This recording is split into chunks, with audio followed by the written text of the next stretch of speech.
Orang yang takut mati itu sudah mati sebelum mati. Makanya jangan pernah takut mati. Kematian itu bukan urusan kita. Kita tidak dilibatkan oleh Tuhan untuk menentukan cara mati kita. Dan kita tidak akan dikasih tahu oleh Tuhan di negeri mana kita akan mati. Wahai kekasih, sampaikan suara ini. Tangis rindu ingin seperti dirimu. Wahai kekasih, sampaikan sesal ini. Assalamualaikum warahmatullahi wabarakatuh. Waalaikumsalam warahmatullahi wabarakatuh. Terima kasih telah diberikan waktu untuk bertanya, Buya. Semoga pertanyaan ini membawa manfaat buat diri saya pribadi.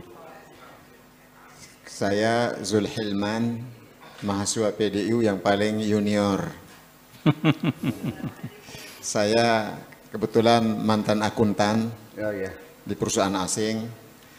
Yang ingin saya tanyakan adalah, sering saya dengarkan pengajian yang mengutip firman Allah yang berbunyi, ala bidzikrillahi tatma'unnul qulub. Iya. Nah, dengan berdasarkan dalil tersebut, kami coba ingin agar hati kami tenang. Lalu kami amalkan amalan yang tertentu, misalnya la ilaha illallah, la ilaha illallah, la ilaha illallah. Nah, sering kami amalkan kalimat tersebut, kemudian sering putus begitu. Tentunya putus gitu. Kira-kira nanti 2 jam ingat lagi, sambung lagi gitu ya.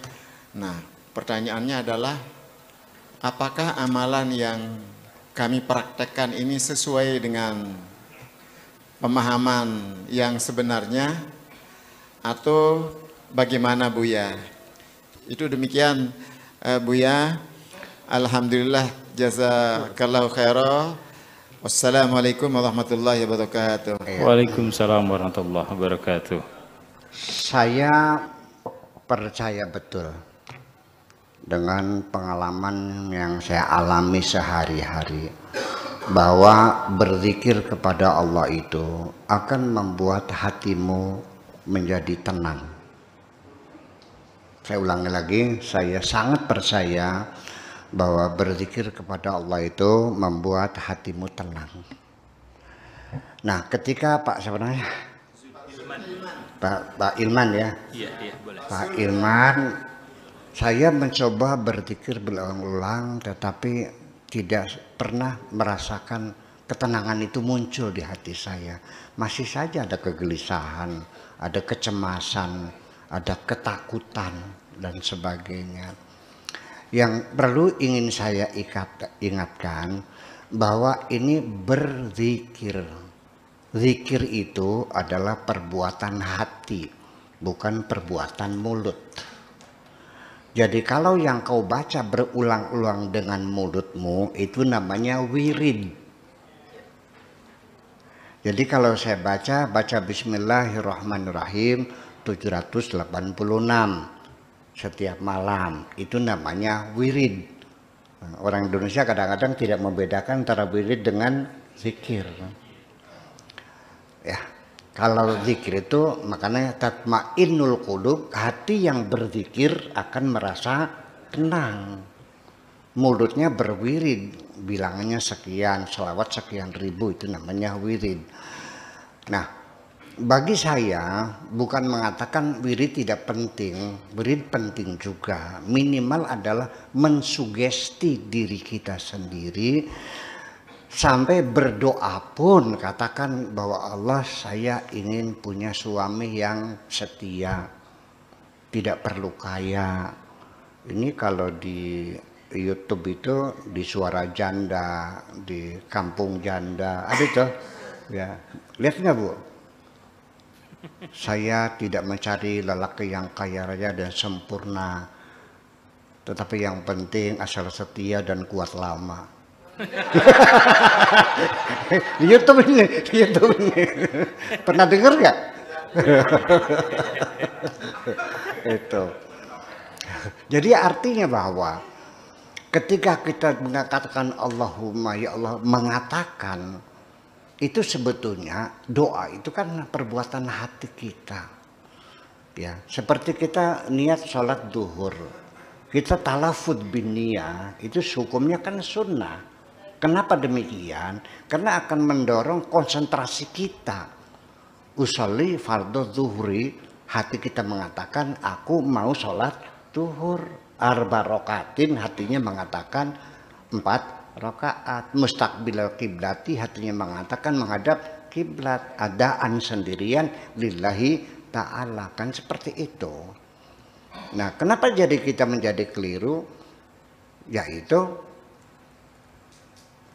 kita ketika mengatakan Allahu Akbar, sebetulnya hati kita mengatakan Allah Maha Besar, betul nggak? Tetapi nyatanya mulut kita Allahu Akbar, hatinya usolli fardhu dhuhri. Tidak sejalan antara hati dengan ini. Jadi artinya kita talafud binnya itu untuk mensugesti. Self suggestion bisa terjadi, yaitu nggak usah datang ke psikiater metode sugesti, ya. Kita bisa mensugesti sendiri. Ya, ketika kita berwudu katakan wahai kepalaku, pikirkanlah kebesaran Tuhanmu. Ketika kita cuci mengusap telinga kita, katakan wahai telingaku, dengarkan firman Tuhan. Ketika membasuh kaki, wahai kakiku, melangkah di jalan Tuhan. Masa setiap hari kita sugesti, anggota badan kita enggak nurut-nurut juga. Gajah saja didresur setiap hari, bisa main bola kok. Ya itulah karena kita membiarkan, kita perintahkan setiap hari. Nah, wirid itu sama saja mensugesti, yang berzikir hati, mulutnya wirid. Tapi banyak baca la ilaha illallah, tapi hatinya tidak berbunyi. Nah itulah, itu pengertian zikir. Satu. Kemudian zikir itu dalam artian ketika membuat hati kita menjadi tenang dan nyaman. Ala bidzikrillah tatmainnul qulub. Itu artinya bukan sebatas menyebut. Bukan menyebut. Tapi kita merasakan kehadiran Tuhan yang menentukan segala-galanya, yang memberi makan aku, alaihi wa yut'imuni wa yasqini, dan ngasih minum aku, wa idza maritu fahuwa yashfin. Kalau aku sakit dia yang menyembuhkan, dia yang beri rezeki kepada aku. Ketika ketergantungan kita kepada Tuhan, kita baru merasa damai hati ini. Ketika kita bergantung kepada sesama manusia yang tidak bisa apa-apa, kita tidak bisa apa-apa. Ketika kita bergantung kepada yang bisa apa-apa, baru kita bisa apa-apa. Tergantung kepada siapa engkau bergantung. Kalau bergantungnya kepada Allah, akan damai hatimu. Terima kasih. Kekasih